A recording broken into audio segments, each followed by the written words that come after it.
ಎಲ್ಲರಿಗೂ ನಮಸ್ಕಾರ. ನಾನು ನಿಮ್ಮ ಚೆನ್ನ.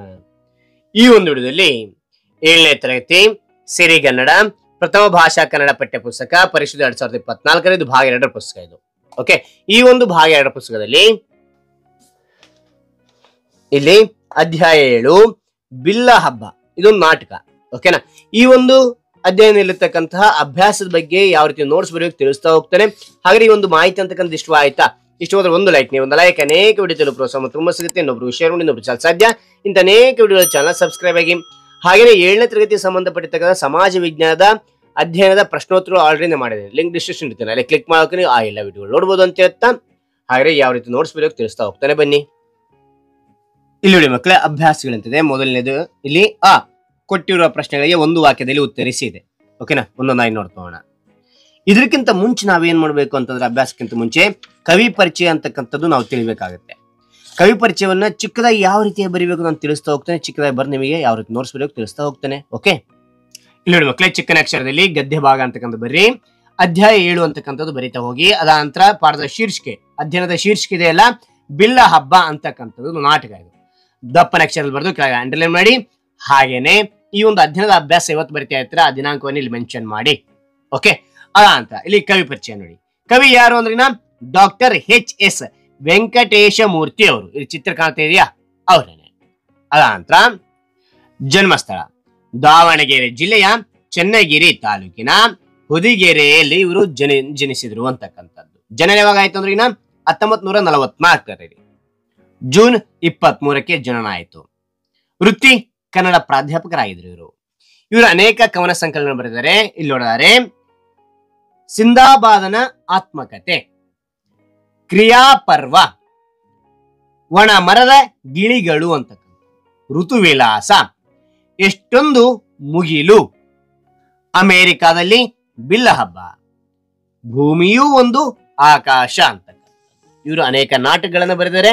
ಯಾವ್ಯಾವು ಅಂತೇಳಿ ಪ್ರಮುಖ ಇಲ್ಲಿ ನೋಡಿದಾರಲ್ಲಿ ಒಂದು ಸೈನಿಕ ವೃತ್ತಾಂತ, ಚಿತ್ರಪಟ, ಕತ್ತಲೆಗೆ ಎಷ್ಟು ಮುಖ, ಅಳಿಲು ರಾಮಾಯಣ, ಸುಣ್ಣದ ಸುತ್ತು, ಊರ್ಮಿಳಾ ಹೂವಿ ಮತ್ತು ಸಂಧಾನ ಅಂತಕ್ಕಂಥದ್ದು. ಇವರಿಗೆ ಅನೇಕ ಪ್ರಶಸ್ತಿಗಳು ದೊರೆತಿರ್ತಕ್ಕಂಥದ್ದು. ಕರ್ನಾಟಕ ಸಾಹಿತ್ಯ ಅಕಾಡೆಮಿ ಪ್ರಶಸ್ತಿ, ಕೇಂದ್ರ ಸಾಹಿತ್ಯ ಅಕಾಡೆಮಿ ಪುರಸ್ಕಾರ, ಕರ್ನಾಟಕ ರಾಜ್ಯೋತ್ಸವ ಪ್ರಶಸ್ತಿ, ದೇವರಾಜ ಬಹದ್ದೂರ್ ಪ್ರಶಸ್ತಿ. ಓಕೆ ಹೇಳಿ ಮಕ್ಕಳೇ, ಅಭ್ಯಾಸ ಅಂತಕ್ಕಂಥ ಬರ್ರಿ. ಕೊಟ್ಟಿರುವ ಪ್ರಶ್ನೆಗಳಿಗೆ ಒಂದು ವಾಕ್ಯದಲ್ಲಿ ಉತ್ತರಿಸಿ ಅಂತಕ್ಕಂಥ ಬರ್ದು. ಮೊದಲನೇ ಪ್ರಶ್ನೆ ನೋಡಿ, ಕೃಷ್ಣ ಯಾರೋ ಸೊಂಟವನ್ನು ಮುರಿದ ಅಂತ ಕೇಳಿದರೆ. ಓಕೆ, ಉತ್ತರ ಕೃಷ್ಣ ಶಕಟನ ಸೊಂಟವನ್ನು ಮುರಿದ. ಯಾರಂದ್ರೆ ಶಕಟನ ಅಂತಕ್ಕಂಥ ನೆನ್ಪಿಡ್ರಿ ಮಕ್ಕಳೇ.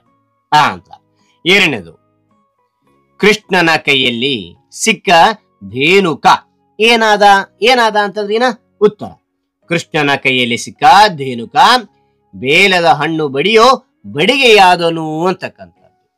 ಓಕೆ, ಅದಂತರ ಮೂರನೇ ನೋಡಿ, ಮಂತ್ರಿ ಕಂಸನ ಬಳಿಗೆ ಕರೆತಂದ ಇಬ್ಬರು ಯಾರು ಅಂದ್ರಿಗಿನ. ಉತ್ತರ ಮಂತ್ರಿ ಕಂಸನ ಬಳಿಗೆ ಕರೆತಂದ ಇಬ್ಬರು ಶೈಲಿಕ ಮತ್ತು ದುರ್ವಿಧ ಅಂತಕ್ಕಂಥವ್ರು. ಶೈಲಿಕ, ದುರ್ವಿಧ ಇವೆರಡು ಚೆನ್ನಾಗಿ ನೆನ್ಪಿಟ್ಟಿವ್ರಿ. ಓಕೆ, ಅಂತ ನಾಲ್ಕನೇದು, ವಸುದೇವನಿಗೆ ಮಕ್ಕಳ ವಿಚಾರ ಹೇಳಿದವರು ಯಾರು ಅಂದ್ರಿಗಿನ. ಉತ್ತರ ವಸುದೇವನಿಗೆ ಮಕ್ಕಳ ವಿಚಾರ ಹೇಳಿದವರು ಅಕ್ರೂರ. ಯಾರು? ಅಕ್ರೂರ. ಓಕೆ, ಅಂತ ಐದನೇ, ವಸುದೇವ ಹೇಳುವಂತೆ ರಾಜಕಾರ್ಯ ಹೇಗಿರುತ್ತದೆ ಅಂದ್ರಿನ. ಉತ್ತರ ವಸುದೇವ ಹೇಳುವಂತೆ ರಾಜಕಾರ್ಯ 10 ಜನರ ಮಧ್ಯೆ ಕೂತಾಗ, ಜೋಲಿ ಏಕಾಂಗಿಯಾಗಿದ್ದಾಗ ಒತ್ತಿದರೂ ಮುಚ್ಚದ ರೆಪ್ಪೆಯಂತಿರುತ್ತದೆ ಅಂತಕ್ಕಂಥದ್ದು. ಓಕೆ, ಅಂತ ಆರನೇ ಪ್ರಶ್ನೆ ನೋಡಿ, ನಂದ ಯಾರೆಂದು ಕಂಸ ಹೇಳುತ್ತಾನೆ. ಉತ್ತರ ನೋಡಿ, ನಂದ ದೇವಕಿಯ ಗಂಡ, ವಸುದೇವನ ಬಾಲ್ಯ ಸ್ನೇಹಿತ, ಪರಮಾಪ್ತ ಪ್ರಾಣಮಿತ್ರ ಎಂದು ಕಂಸ ಹೇಳುತ್ತಾನೆ ಅಂತಕ್ಕಂಥದ್ದು. ಓಕೆ, ಇಲ್ಲಿ ನೋಡಿ ಮಕ್ಕಳೇ, ಇಲ್ಲಿ ಮೊದಲೇ ರೋಮನಕ್ಕಿರ್ತಕ್ಕಂಥ ಕೊಟ್ಟಿರುವ ಪ್ರಶ್ನೆಗೆ ಒಂದು ವಾಕ್ಯದಲ್ಲಿ ಉತ್ತರಿಸಿ ಆಗ್ತಾ ಹೋಯ್ತು. ಹೌದಾ? ಹಾಗೆ ಈಗ ಏನ್ ಮಾಡ್ತಾ ಇದೀವಿ ಅಂದ್ರಿಗಿನ ಎರಡನೇದಲ್ಲಿ ಇದೆ. ಕೊಟ್ಟಿರುವ ಪ್ರಶ್ನೆಗೆ 2 ಅಥವಾ 3 ವಾಕ್ಯಗಳಲ್ಲಿ ಉತ್ತರಿಸಿ ಇದೆ. ಇದು ನೋಡ್ತೋಣ. ಕೊಟ್ಟಿರುವ ಪ್ರಶ್ನೆಗೆ 2, 3 ವಾಕ್ಯಗಳಲ್ಲಿ ಉತ್ತರಿಸಿದೆ. ಮೊದಲನೇ ನೋಡಿ, ಕೃಷ್ಣ ಯಾರನ್ನು ಕೊಂದ, ಯಾರ್ಯಾರನ್ನು ಕೊಂದ ಅಂತ ನೋಡಲಿ. ಉತ್ತರ, ಕೃಷ್ಣ ಹಾಲು ಕೊಡಲು ಹೋದ ಪೂತನಿಯ ರಕ್ತ ಹೀರಿ ಕೊಂದನು. ಯಾರನ್ನೋದಿನ ಇಲ್ಲಿ ಪೂತನಿಯನ್ನ. ಅದಾದ ನಂತರ ಸವಾರಿ ಮಾಡು ಎಂದು ಬೆನ್ನೊಡಿದ ಶಕಟನ ಸೊಂಟ ಮುರಿದು ಕೊಂದನು. ಯಾರಂದ್ರೇನ ಶಕಟನ. ಅದಾದ ನಂತರ ತೃಣಾವರ್ತ ಆಟದ ಬುಗುರಿಯಾಗಿ ಸಾವನ್ನಪ್ಪಿದ. ಯಾರಿನ ತೃಣವರ್ತ ಇವು 30 ನೋಡ್ದ. ಆ ನಂತರ ಧೇನುಕನನ್ನು ಬೇಲದ ಹಣ್ಣು ಬಡಿಗೆಯಂತೆ ಮಾಡಿ ಕೊಂದನು ಅಂತಕ್ಕಂಥದ್ದು. ಧೇನುಕ ಇವರು ಯಾರಂದ್ರಿನ ಪೂತನಿ ಅಂತಕ್ಕಂಥವ್ರು, ಶಕಟ ಅಂತಕ್ಕಂಥವ್ರು, ತೃಣವರ್ತ ಅಂತಕ್ಕಂಥವ್ರು, ಧೇನುಕನನ್ನು ಇವ್ರು 4 ಮಂದಿ ಕೊಲ್ತಾನೆ. ಓಕೆ. ಆ ನಂತರ ಶಾರ್ಟ್ ಆಗಿ ನೆನಪಿಡ್ಲಿಕ್ಕೆ ನಿಮ್ಗೆ ಹೇಳ್ತಾ ಇದ್ದೀನಿ ಮಕ್ಕಳ. ಎರಡನೇ ನೋಡಿ, ಕ್ರೀಡಾಗಾರದಲ್ಲಿ ಆಗಿದ್ದ ಗುಪ್ತ ಏರ್ಪಾಡು ಏನು ಅಂತ ಕೇಳಿದ್ರೆ ಉತ್ತರ ನೋಡಿ, ಕ್ರೀಡಾಗಾರದ ಹೆಬ್ಬಾಗಿಲಿನ ಬಾಗಿಲವಾಡದ ಕಮಾನಿಗೆ ಕಿರುಗತ್ತಿ ಅಲಂಕಾರ ಮಾಡಿ ಅದರ ಮೇಲೆ ಗಾಜಿನ ಗೋಪುರ ನಿರ್ಮಿಸಿದ್ದರು. ಆ ಮಾರ್ಗವಾಗಿ ಬರುವ ಕೃಷ್ಣನ ಮೇಲೆ ಬಿದ್ದು ಅವನು ಸಾಯುವಂತೆ ಗುಪ್ತ ಏರ್ಪಾಡು ಮಾಡಿದ್ದರು ಅಂತಕ್ಕಂಥದ್ದು. ಓಕೆ. ಆ ನಂತರ 3ನೇ ನೋಡಿ, ವಸುದೇವ ಮಕ್ಕಳನ್ನು ನೆನೆದು ವ್ಯಥೆ ಪಟ್ಟ ಬಗೆ ಹೇಗೆ ಅಂತ ಕೇಳಿದ್ದಾರೆ. ಉತ್ತರ ನೋಡಿ, ವಸುದೇವ ತನ್ನ ಮಕ್ಕಳನ್ನು ನೆನಪಿಸಿಕೊಂಡು 16 ವರ್ಷಗಳಿಂದ ಅವರನ್ನು ನೋಡದೆ ಕೊರಗುತ್ತಿದ್ದನು. ತಮ್ಮ ಮಕ್ಕಳನ್ನು ತಾವು ಆಡಿಸ್ಲಿಲ್ಲ, ಆರೈಕೆ ಮಾಡಲಿಲ್ಲ, ತೋದಲ ನುಡಿ ಕೇಳಲಿಲ್ಲ, ತೂಗಲಿಲ್ಲ, ಜೋಗುಳ ಹಾಡಲಿಲ್ಲ ಎಂದು ವ್ಯಥೆ ಪಟ್ಟನು ಅಂತಕ್ಕಂಥದ್ದು. ಅನಂತರ 4ನೇ ನುಡಿ ಏನಿದೆ ಇಲ್ಲಿ, 4ನೇ ನುಡಿ, ಕಂಸ ತಂಗಿಯ ಮೇಲಿನ ಪ್ರೀತಿ ಎಂತದ್ದೆಂದು ಹೇಳಿಕೊಂಡಿದ್ದಾನೆ ನೋಡಿ. ಉತ್ತರ, ಕಂಸನು ತನಗೆ ತನ್ನ ತಂಗಿಯ ಮೇಲೆ ಅಪಾರ ಪ್ರೀತಿ ಇದೆ, ಆದ್ದರಿಂದಲೇ ಸಂಕೋಲೆ ಹಾಕಿಸಿದರೂ ಅದನ್ನು ಶುದ್ಧ ಅಪರಂಜಿಯಿಂದ ಮಾಡಿದ್ದು. ಶುದ್ಧ ಅಪರಂಜಿ ಅಂದ್ರೆ ಚಿನ್ನದಿಂದ ಮಾಡಿದ್ದು ಅಂತ ಹೇಳಿ. ಕೊರಳಿಗೆ 3 ಎಳೆ, ಕೊರಳಿಗೆ ಎಷ್ಟು 3 ಎಳೆ, ಕೈಗೆ 2 ಎಳೆ, ಕಾಲಿಗೆ 1 ಎಳೆಯನ್ನು ಈ ಎಲ್ಲವನ್ನು ಚಿನ್ನದಿಂದಲೇ ಮಾಡಿಸಿರುವುದು. ಮಾಡಿಸಿ 25 ವರ್ಷಗಳಾದರೂ ಸ್ವಲ್ಪವೂ ಕಪ್ಪಾಗಿಲ್ಲ. ಅದು ಪ್ರೀತಿ ಅಂದ್ರೆ ಎಂದು ದೇವಕಿ ವಸುದೇವನ ಮುಂದೆ ಹೇಳಿಕೊಂಡಿದ್ದಾನೆ ಅಂತಕ್ಕಂಥದ್ದು. ಇಲ್ಲಿ ನೋಡಿ ಮಕ್ಕಳ, ಇಲ್ಲಿ ಅಂತಕ್ಕಂಥದ್ದು ಇದೆ. ಏನಿದೆ ಅಂದ್ರೆ ಈಗ ಕೊಟ್ಟಿರೋ ಪ್ರಶ್ನೆ 4-5 ವಾಕ್ಯಗಳಲ್ಲಿ ಉತ್ತರಿಸಿ ಇದನ್ನು ನೋಡ್ತೋಣ. ಓಕೆ. ಇಲ್ಲಿ ನೋಡಿ ಮಕ್ಕಳೇ, ಈ ಕೊಟ್ಟಿರೋ ಪ್ರಶ್ನೆ 4-5 ವಾಕ್ಯಗಳಲ್ಲಿ ಉತ್ತರಿಸಿ ಅಂತಕ್ಕಂಥದ್ದು. ಮೊದಲನೇ ಪ್ರಶ್ನೆ ನೋಡಿ, ಗೂಢಾಚಾರರು ಯಾವುದರ ಬಗ್ಗೆ ಶೋಧನೆ ಮಾಡುತ್ತಿದ್ದಾರೆ ವಿವರಿಸಿ ಅಂತ ಕೇಳಿದರೆ. ಓಕೆ. ಉತ್ತರ, ಕೃಷ್ಣನು ಯಾರು? ಗೊಲ್ಲರ ಹುಡುಗನಾದ ಕೃಷ್ಣನಿಗೆ ರಾಕ್ಷಸರನ್ನೆಲ್ಲ ಸಾಯಿಸುವ ಅಗಾಧವಾದ ಶಕ್ತಿಯು ಎಲ್ಲಿಂದ ಬಂತು? ಯಾರು ಅವನಿಗೆ ಈ ಶಕ್ತಿಯನ್ನು ಕೊಟ್ಟಿದ್ದಾರೆ ಎಂಬುದರ ಬಗ್ಗೆ ಗೂಢಾಚಾರರು ಶೋಧನೆ ಮಾಡುತ್ತಿದ್ದಾರೆ. ಕೃಷ್ಣನನ್ನು ಸಾಯಿಸಲು ಪೂತ, ಶಕಟ, ತೃಣಾವರ್ತ, ಧೇನುಕ ಮೊದಲಾದ ರಾಕ್ಷಸರನ್ನು ಕಳುಹಿಸುತ್ತಾನೆ. ಆದರೆ ಅವರೆಲ್ಲ ಕೃಷ್ಣನಿಂದ ಕೊಲ್ಲಲ್ಪಡುತ್ತಾರೆ. ಆದ್ದರಿಂದ ಕೃಷ್ಣನ ಬಗ್ಗೆ ವಿಚಾರಿಸಲು ಗೂಢಾಚಾರರು ಶೋಧನೆ ಮಾಡುತ್ತಿದ್ದಾರೆ ಅಂತಕ್ಕಂಥದ್ದು. ಓಕೆ, ಮುಂದೆ ನೋಡ್ತೋಣ. ಎರಡನೇ ನೋಡಿ, ಕೃಷ್ಣನನ್ನು ಕೊಲ್ಲಲು ದುರ್ವಿಧ ಶೈಲಿಕರು ಮಾಡಿದ್ದ ಏರ್ಪಾಡುಗಳೇನು ಅಂತ ಕೇಳಿದರೆ. ಉತ್ತರ ನೋಡಿ, ಬಿಲ್ಲ ಹಬ್ಬಕ್ಕೆ ಬರುವ ಸ್ಪರ್ಧಾರ್ಥಿಗಳಲ್ಲಿ ಕೃಷ್ಣನೂ ಒಬ್ಬನಾಗಿರುತ್ತಾನೆ. ಕ್ರೀಡಾಂಗಣದ ಹೆಬ್ಬಾಗಿಲಿನ ಬಾಗಿಲುವಾಡದ ಕಮಾನಿಗೆ ಕಿರುಗತ್ತಿ ಅಲಂಕಾರ, ಅದರ ಮೇಲೆ ಗಾಜಿನ ಗೋಪುರವಿರುವ ಏರ್ಪಾಡು ಕೃಷ್ಣನನ್ನು ಕೊಲ್ಲಲು ದುರ್ವಿಧ ಶೈಲಿಕರು ಮಾಡಿದರು. ಕೃಷ್ಣ ಆ ದ್ವಾರದಲ್ಲಿ ಬರುವಾಗ ಒಂದು ಸಣ್ಣ ಕೀಲಿ ಕೈಯನ್ನು ಎಳೆಯುವ ಸಿದ್ಧತೆ ಮಾಡಿರುತ್ತಾರೆ.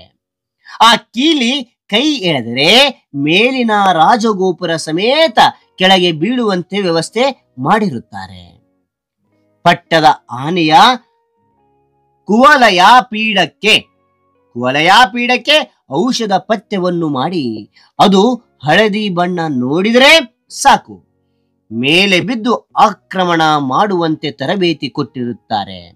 ಈ ರೀತಿ ಕೃಷ್ಣನನ್ನು ಕೊಲ್ಲಲು ದುರ್ವಿಧಿ ಶೈಲಿಕರು ಏರ್ಪಾಡು ಮಾಡಿರುತ್ತಾರೆ ಅಂತಕ್ಕಂಥ ನೋಡ್ಬೋದು ಮಕ್ಕಳೇ. ಓಕೆ, ಮುಂದೆ ನೋಡಿ. ಮೂರನೇ ನೋಡಿ, ಕಂಸ ದೇವಕಿಯಿಂದ ಕೃಷ್ಣನ ಬಗ್ಗೆ ತಿಳಿಯಲು ಹೋಗಿ ನಿರಾಶನಾದದ್ದು ಹೇಗೆ ಅಂತ ಕೇಳಿದ್ರೆ. ಓಕೆ. ಉತ್ತರ, ಕಂಸ ದೇವಕಿಯ ಅಷ್ಟಮ ಪುತ್ರ ತನ್ನನ್ನು ಕೊಲ್ಲುತ್ತಾನೆ ಎಂಬ ಮಾತಿನಿಂದ ಕಳವಳ ಪಟ್ಟುಕೊಂಡು ಅವನಿಗಾಗಿ ಹುಡುಕುತ್ತಿರುತ್ತಾನೆ.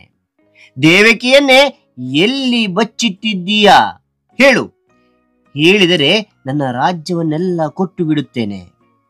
ರಾಜ್ಯ, ಕೋಶ, ಪಗಡಿ ಎಲ್ಲವನ್ನು ನಿನ್ನ ಗಂಡನಿಗೆ ಕೊಡುತ್ತೇನೆ, ಹೇಳು ಎಂದಾಗ ಅಸಹಕಾರಳಾದ ದೇವಕಿ ಅಳುತ್ತಾಳೆ. ಗೋಕುಲದಲ್ಲಿರುವ ಕೃಷ್ಣ ನಿನ್ನ ಮಗನೇ ಎಂದಾಗ ಅಲ್ಲ ಎಂದು ಹೇಳುತ್ತಾಳೆ. ಪರಿಪರಿಯಾಗಿ ಬೇಡಿಕೊಂಡರೂ ಏನು ವಿಷಯ ಗೊತ್ತಾಗದೆ ನಿರಾಶನಾಗಿ ಕಂಸ ಹಿಂದಿರುಗುತ್ತಾನೆ ಅಂತಕ್ಕಂಥದ್ದು. ಓಕೆ, ಇಲ್ಲಿ ನೋಡಿ ಮಕ್ಕಳೇ, ಈ ಅಂತಕ್ಕಂಥದ್ದಾಯ್ತು. ಈ ವಾಕ್ಯಗಳನ್ನು, ಹೇಳಿಕೆಗಳನ್ನು ಯಾರು ಯಾರಿಗೆ ಯಾವಾಗ ಹೇಳಿದ್ರು ತಿಳಿಸಿ ಅಂತ ಕೇಳಿದ್ರೆ. ಓಕೆ, ಇಲ್ಲಿ ನೋಡಿ ಮಕ್ಕಳೇ, ಈ ವಾಕ್ಯಗಳನ್ನು, ಹೇಳಿಕೆಗಳನ್ನು ಯಾರು ಯಾರಿಗೆ ಯಾವಾಗ ಹೇಳಿದ್ರು ತಿಳಿಸಿ ಅಂತ ಬರೋದು. ಮೊದಲನೇದು, ಹೌದು ಒಡೆಯ, ಕ್ರೀಡಾಂಗಣಕ್ಕೆ ಇರೋದು ಒಂದೇ ಹೆಬ್ಬಾಗಿಲು. ಓಕೆ, ಆಯ್ಕೆ. ಈ ವಾಕ್ಯ ಎದರಿಂದ ಆಯ್ಕೆ ಮಾಡಲಾಗಿದೆ ಅಂದ್ರಿಗಿನ ಈ ವಾಕ್ಯವನ್ನು ಡಾಕ್ಟರ್ ಎಚ್.ಎಸ್. ವೆಂಕಟೇಶ ಮೂರ್ತಿಯವರು ಬರೆದಿರುವ ಬಿಲ್ಲ ಹಬ್ಬ ಎಂಬ ನಾಟಕದಿಂದ ಆಯ್ಕೆ ಮಾಡಲಾಗಿದೆ ಅಂತಕ್ಕಂಥದ್ದು. ಈ ಮಾತು ಯಾರು ಹೇಳಿದ್ರು, ಯಾರು ಯಾರಿಗೆ ಅಂತಕ್ಕಂಥ ಬರೋದು. ಇಲ್ಲಿ ಈ ಮಾತನ್ನು ಮಂತ್ರಿಯು ರಾಜ ಕಂಸನಿಗೆ ಹೇಳಿದ ಅಂತಕ್ಕಂಥದ್ದು. ಈ ಮಾತು ಯಾವಾಗ ಅಂದ್ರಿಗಿನ ಶೈಲಿಕ ಕ್ರೀಡಾಂಗಣದ ಹೆಬ್ಬಾಗಿಲಿನಲ್ಲಿ ಮಾಡಿದ ಕುತಂತ್ರದ ಬಗ್ಗೆ ಹೇಳುವಾಗ ಹೇಳಿದ ಮಾತು ಅಂತಕ್ಕಂಥದ್ದು. ಓಕೆನಾ ಮಕ್ಕಳೇ. ಎರಡನೇ ನೋಡಿ, ಮಂಡೇಲಿ ಕೊಂಚ ಮಾಂಸ ಇರಬೇಕು. ಉತ್ತರ, ಆಯ್ಕೆ ಅಂತಕ್ಕಂಥದ್ದು. ಈ ಮೇಲಿನ ವಾಕ್ಯವನ್ನು ಡಾಕ್ಟರ್ ಎಚ್.ಎಸ್. ವೆಂಕಟೇಶ ಮೂರ್ತಿಯವರು ಬರೆದಿರುವ ಬಿಲ್ಲ ಹಬ್ಬ ಎಂಬ ನಾಟಕದಿಂದ ಆಯ್ಕೆ ಮಾಡಲಾಗಿದೆ ಅಂತಕ್ಕಂಥದ್ದು. ಯಾರು ಯಾರಿಗೆ ಅಂದ್ರಿಗಿನ ಈ ಮಾತನ್ನು ಕಂಸ ಮಂತ್ರಿಗೆ ಹೇಳಿದನು ಅಂತಕ್ಕಂಥದ್ದು. ಯಾವಾಗ ಕಂಸನು ಕೃಷ್ಣನ ಬಗ್ಗೆ ತಿಳಿಯಲು ಮಂತ್ರಿಯನ್ನು ಕರೆದು ಕೂರಲು ಹೇಳಿದಾಗ ಮಂತ್ರಿಯು ವಿನಯವಾಗಿ ನಿರಾಕರಿಸಿದ ಸಂದರ್ಭದಲ್ಲಿ ಹೇಳಿದನು ಅಂತಕ್ಕಂಥದ್ದು.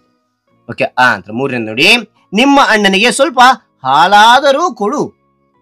ಆಯ್ಕೆ. ಈ ಮೇಲಿನ ವಾಕ್ಯವನ್ನು ಡಾಕ್ಟರ್ ಎಚ್.ಎಸ್. ವೆಂಕಟೇಶ ಮೂರ್ತಿಯವರು ಬರೆದಿರುವ ಬಿಲ್ಲ ಹಬ್ಬ ಎಂಬ ನಾಟಕದಿಂದ ಆಯ್ಕೆ ಮಾಡಲಾಗಿದೆ.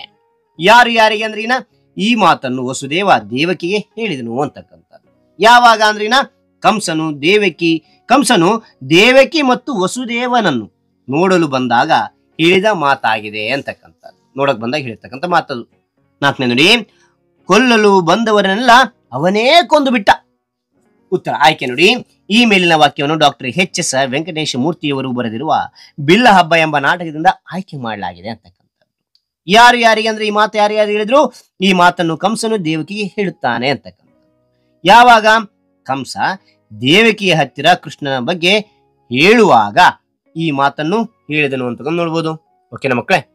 ಇಲ್ಲಿ ಈ ಅಂತಕ್ಕಂಥದ್ದು ಮುಗೀತು. ಈಗ ನೋಡೋಣ ಮುಂದೇನಿದೆ ಅಂದ್ರೆ ಇಲ್ಲಿ ನೋಡಿ ಮಕ್ಕಳೇ, ಹೊಂದಿಸಿ ಬರೆಯಿರಿದೆ. ಇಲ್ಲಿ ಆ ಪಟ್ಟಿ ಇದೆ, ಇಲ್ಲಿ ಆ ಪಟ್ಟಿ ಇದೆ. ಕರೆಕ್ಟ್ ಆಗಿ ಹೊಂದಿಸಿ ಬರೀಬೇಕಂತೆ. ಓಕೆ, ಯಾವ ರೀತಿ ಬರೆಯಕ್ಕೆ ತಿಳಿಸ್ತಾ ಹೋಗ್ತಾನೆ. ಇಲ್ಲಿ ನೋಡಿ ಮಕ್ಕಳೇ, ಹೊಂದಿಸಿ ಬರೆಯಿರಿ ಅಂತಕ್ಕಂಥ. ಇಲ್ಲಿ ಆ ಪಟ್ಟಿ, ಇಲ್ಲಿ ಆ ಪಟ್ಟಿ ಇದೆ. ಒಡೆಯ ಯಾರಂದ್ರೆ ಇಲ್ಲಿ ಕಂಸ ಅಂತಕ್ಕಂಥದ್ದು. ಓಕೆ, ಅಂತ ಶಿಲ್ಪಿ ಅಂದ್ರೆ ಶೈಲಿಕ. ವೈದ್ಯ ಅಂದ್ರೆ ದುರ್ವಿಧ. ಆನೆ ಅಂದ್ರೆ ಇಲ್ಲಿ ಹೆಸರಲ್ಲಿ ಕುವಲಯಾಪೀಡ ಅಂತಕ್ಕಂಥದ್ದು. ಬೆಟ್ಟ ಗೋವರ್ಧನ ಬೆಟ್ಟ. ಓಕೆನಾ, ಈ ರೀತಿ ಕರೆಕ್ಟ್ ಆಗಿ ಹೊಂದಿಸ್ತಾ ಹೋಗ್ತೀವಿ ಮಕ್ಕಳೇ. ಮುಂದಿನ ನೋಡ್ತೋಣ. ಇಲ್ಲಿ ಹೊಂದಿಸಿ ಬರೀ ಇದೆ. ಅದಾಂತರ ಏನ್ ಕೊಟ್ಟಿದ್ದಾರೆ ಇಲ್ಲಿ ನೋಡಿ. ಇಲ್ಲಿ ಕೆಳಗೆ ಕೊಟ್ಟಿರುವ ಪದಗಳನ್ನು ನಿಮ್ಮ ಸ್ವಂತ ವಾಕ್ಯದಲ್ಲಿ ಬಳಸಿ ವಾಕ್ಯ ರಚಿಸಿ ಅಂತಿದೆ. ನೋಡ್ತೋಣ. ಅಂತಕ್ಕಂಥ ಬರೋದು ಕೆಳಗೆ ಕೊಟ್ಟಿರುವ ಪದಗಳನ್ನು ನಿಮ್ಮ ಸ್ವಂತ ವಾಕ್ಯದಲ್ಲಿ ಬಳಸಿ ವಾಕ್ಯ ರಚಿಸಿ ಅಂತಿದೆ. ಹೌದಾ. ಮೊದಲನೇದೇನು ಕೊಟ್ಟಿದ್ದಾರೆ ಅಂದ್ರೆ ಲೋಕಾಭಿರಾಮ ಅಂತ ಕೊಟ್ಟಿದ್ದಾರೆ. ಇದಕ್ಕೆ ಅರ್ಥ ತಿಳಿದ್ರೆ ನಾವು ಈಸಿಯಾಗಿ ಬರ್ಲಿಕ್ಕೆ ಸಾಧ್ಯ ಮಕ್ಕಳು. ಆದ ಕಾರಣ ಅರ್ಥ ಇಲ್ಲಿ ಬ್ರಾಕೆಟ್ ನಲ್ಲಿ ಬರೆದೇನೆ. ಸಹಜವಾಗಿ ಅಂತಕ್ಕಂಥ ಅರ್ಥ ಕೊಡುತ್ತೆ. ನಾನು ನನ್ನ ಅಮ್ಮನ ಜೊತೆ ಲೋಕಾಭಿರಾಮವಾಗಿ ಮಾತನಾಡುತ್ತೇನೆ, ಸಹಜವಾಗಿ ಮಾತಾಡ್ತೇನೆ ಅಂತಕ್ಕಂಥ ಅರ್ಥ ಕೊಡುತ್ತೆ ಮಕ್ಕಳೇ. ಓಕೆ, ಅಂತ ಎರಡನೇದು ಪರಾಂಬರಿಸು ಅಂದ್ರೇನ ಗಮನಿಸು, ಪರಿಶೀಲಿಸು ಅಂತಕ್ಕಂಥ ಅರ್ಥ ಕೊಡುತ್ತೆ. ಶಿಕ್ಷಕರು ವಿದ್ಯಾರ್ಥಿಗಳನ್ನು ಸದಾ ಪರಾಂಬರಿಸುತ್ತಾರೆ ಅಂತಕ್ಕಂಥದ್ದು. ಸದಾ ಪರಿಶೀಲಿಸ್ತಾರೆ ಅಂತಕ್ಕಂಥ ಅರ್ಥ ಕೊಡುತ್ತೆ, ಗಮನಿಸ್ತಾರೆ ಅಂತಕ್ಕಂಥ ಅರ್ಥ ಕೊಡುತ್ತೆ. ಓಕೆ, ಮೂರನೇದು ಅಪರಂಜಿ ಅಂದ್ರೆ ಬಂಗಾರ. ನನ್ನ ತಾಯಿ ನನಗೆ ಅಪರಂಜಿ ಅಂತಕ್ಕಂಥದ್ದು. ಅದ ನಂತರ ನಾಲ್ಕನೇ ನೋಡಿ ಸೆರೆಮನೆ ಅಂದ್ರೆ ಕಾರಾಗೃಹ, ಬಂದಿಖಾನೆ, ಜೈಲು ಅಂತಕ್ಕಂಥ ನಮ್ಮ ಬಾಡು ಭಾಷೆಯಲ್ಲಿ ನಾವು ಹೇಳ್ತೇವೆ. ಓಕೆನಾ. ಇಲ್ಲಿ ಅಂದು ಅನೇಕ ಸ್ವತಂತ್ರ ಹೋರಾಟಗಾರರನ್ನು ಸೆರೆಮನೆಗೆ ಹಾಕಿದ್ರು ಅಂತಕ್ಕಂಥದ್ದು. ಓಕೆ, ಇಲ್ಲಿ ಏನ್ ಮಾಡ್ಬೋದು ಅಂದ್ರೆ ಅಂದು ಅನೇಕ ಸ್ವತಂತ್ರ ಹೋರಾಟಗಾರರನ್ನು ಬ್ರಿಟಿಷರು ಅಂತಕ್ಕಂಥ ಸೇರಿಸಬಹುದು. ಇಲ್ಲಿ ಬ್ರಿಟಿಷರು ಸೆರೆಮನೆಗೆ ಹಾಕಿದ್ರು ಅಂತಕ್ಕಂಥದ್ದು. ಓಕೆ, ಆ ನಂತರ ಐದನೇ ನೋಡಿ, ಐದನೇದನ್ನು ಕೊಟ್ಟಿದ್ದಾರೆ ಸಂಕೋಲೆ ಅಂದ್ರೆ ಬೇಡಿ ಕೊಳ ಅಂತಕ್ಕಂಥದ್ದು. ಓಕೆ, ಇಲ್ಲಿ ನೋಡಿ ಪೊಲೀಸರು ಕೈದಿಗಳಿಗೆ ಸಂಕೋಲೆಯನ್ನು ಹಾಕುತ್ತಾರೆ ಅಂತಕ್ಕಂಥ ನೋಡ್ಬೋದು. ಆ ನಂತರ ಇಲ್ಲಿ ಆರನೇದು ಬೊಗಳೆ ಅಂದ್ರೆ ಸುಳ್ಳು, ಬಡಾಯಿ ಅಂತಕ್ಕಂಥ ಅರ್ಥ ಕೊಡುತ್ತೆ. ನನ್ನ ಗೆಳೆಯ ಸದಾ ಬೊಗಳೆ ಮಾತುಗಳನ್ನು ಆಡುತ್ತಾನೆ. ಈ ಬೊಗಳೆ ಅಂತಕ್ಕಂಥ ಪದ ಇಲ್ಲಿ ಬಳಸಿದ್ದೀನಿ. ಓಕೆನಾ ಮಕ್ಕಳೇ, ಈ ಎಲ್ಲ ಅಧ್ಯಯನದ ವಿವರಣೆ ಅಂತಕ್ಕಂಥದ್ದು ಮಾಹಿತಿ ಅಂತಕ್ಕಂಥದ್ದು ಇಷ್ಟವಾಯ್ತಾ? ಇಷ್ಟವಾದ್ರೆ ಒಂದು ಲೈಕ್, ನೀವು ಒಂದು ಲೈಕ್ ಅನೇಕ ವಿಡಿಯೋ ತೆಲುಗು ಪ್ರೋತ್ಸಾಹ ತುಂಬ ಸಿಗುತ್ತೆ. ಇನ್ನೊಬ್ರಿಗೂ ಶೇರ್ ಮಾಡಿ, ಇನ್ನೊಬ್ರು ಚಾನಲ್ ಸಾಧ್ಯ ಅಂತ ಅನೇಕ ವಿಡಿಯೋ ಚಾನಲ್ ಸಬ್ಸ್ಕ್ರೈಬ್ ಆಗಿ. ಹಾಗೆ ನಿಮಗೆ ಯಾವ ಒಂದು ಅಧ್ಯಯನದ ಅಭ್ಯಾಸ ಬೇಕಂತೇಳಿ ಕಾಮೆಂಟ್ ಮಾಡಿ. ಆ ಒಂದು ಅಧ್ಯಯನದ ಅಭ್ಯಾಸದಾಗಲೇ ನಾನು ಪ್ರಯತ್ನ ಪಡ್ತೇನೆ. ಓಕೆ ರೈಟ್, ಮತ್ತೊಂದು ಹೊಸ ವಿಷಯದೊಂದಿಗೆ ಮತ್ತೊಂದು ಹೊಸ ವಿಡಿಯೋದಿಂದ ಭೇಟಿ ಆಗ್ತೇನೆ. Thank you for watching. Bye.